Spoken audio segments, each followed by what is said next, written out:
À présent, je reçois l'invité du JT.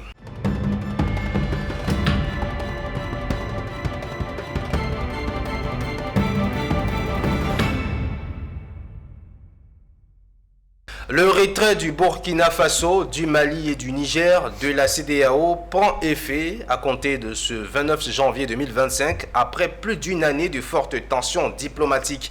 Un divorce consommé que nous allons décrypter sur ce plateau. Pour ce faire, je reçois Issa Badini, journaliste spécialiste des questions géopolitiques de la sous-région. Bienvenue, monsieur Issa Badini. Bonjour Assemia et bonjour très chers téléspectateurs du Business 24. Merci pour l'invitation. C'est nous qui vous remercions. Alors nous avons vu le communiqué de la CEDEAO ce matin. Que retenir du retrait de l'AES de la CEDEAO? Alors, bonjour et les bonjours.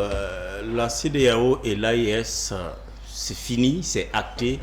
Il n'y a plus de CEDEAO à 15, désormais c'est à 12.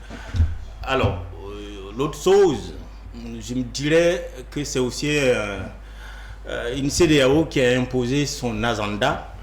Sinon, le départ des trois pays pourrait, ça a été acté depuis le 28 janvier 2024, lorsqu'ils ont décidé que cela se ferait avec effet immédiat. Sauf qu'au niveau de la CEDEAO, comme le disent les textes, il faut un processus d'un an.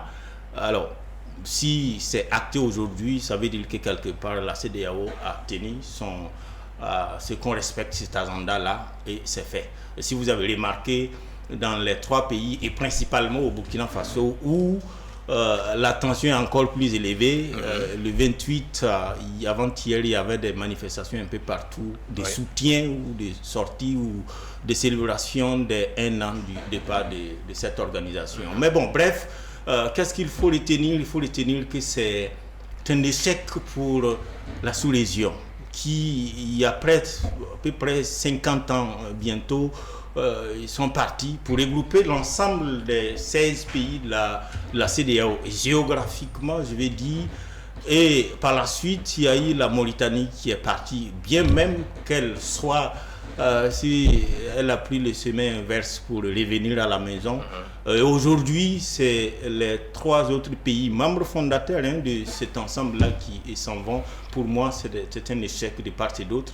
Mais pire encore, c'est un échec également de l'intégration voulue par les pères fondateurs de cette organisation. Voyez-vous que c'est près de 60 millions de personnes qui quittent cet espace. C'est ça. Il y a près de 2 millions de kilomètres carrés qui quittent cet espace.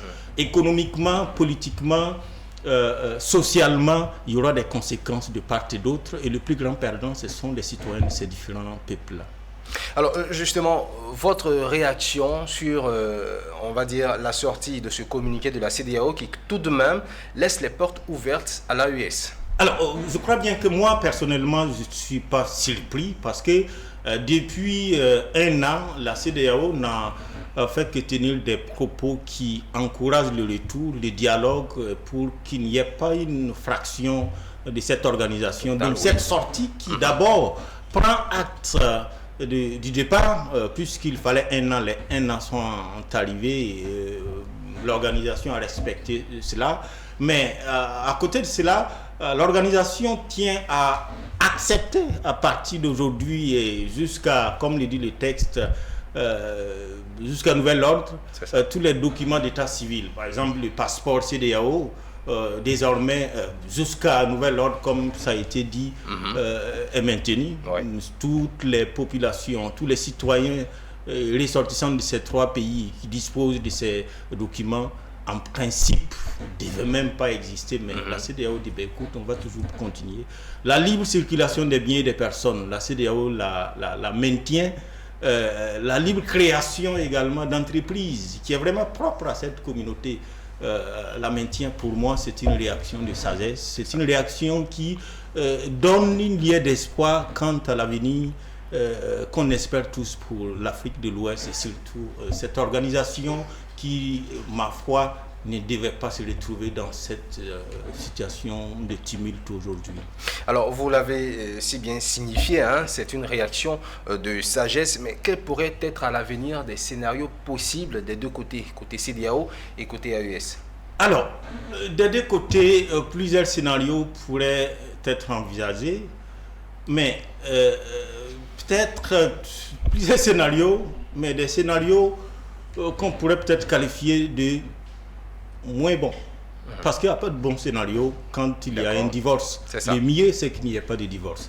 Alors, le premier scénario, ce serait un divorce, comme nous sommes en train de voir aujourd'hui, un divorce dans la douleur, où tout ce qui est cadre juridique de l'organisation est fractionné, c'est-à-dire qu'à partir d'aujourd'hui, enfin, quand ça sera décidé, qu'aucun citoyen de ces trois pays n'ait pu s'établir comme il le faisait par le passé, n'ait pu créer une entreprise comme ça se faisait par le passé, n'ait pu traverser les frontières comme il se faisait par le passé, et vice-versa. Si vous voyez l'imbrication de ces peuples-là, quand vous allez au nord de la Côte d'Ivoire, à partir de Ouangolodougou jusqu'à Niangoloko côté Burkina, c'est le même peuple. C'est ça. C'est des vélos, des motos et parfois même à pied que ces peuples-là traversent vice-versa. Oui, vous allez du côté du Ghana, c'est pareil. Du côté du Mali, c'est pareil. Le Bénin et le Niger, c'est pareil. Et côté Nigeria, c'est pareil. Donc, vous avez fondamentalement, au-delà de la géographie, c'est aussi une culture, la même qui est dans ces peuples-là. Donc, si on vient à se barricader entre frontières, entre AES et CEDEAO, c'est une perte énorme pour cette organisation. Donc, premier scénario, un divorce en douleur. Deuxième scénario possible, un divorce qu'on peut peut-être qualifier de mou, un divorce qui pourrait peut-être préserver les acquis pour dire, ben, écoute, nous avons des enfants, des petits-enfants, nous avons des passifs, on a des actifs, il faut les conserver, et donc ces deux entités désormais puissent s'entendre pour que l'intégration ne figure pas dans le panier de leurs contradictions et de leurs contentieux. Merci beaucoup, Monsieur Issa Badini, pour ces éclaircissements. On a donc parlé, vous et moi, de la situation que l'on connaît aujourd'hui. La CEDEAO a donc signé, a donc acté ces faits. L'AES quitte donc la CEDEAO et avec vous, nous avons parlé de quelques scénarios possibles de ce retrait. Merci d'avoir été des nôtres sur ce plateau. Le plaisir est partagé. Merci bien. À très bientôt.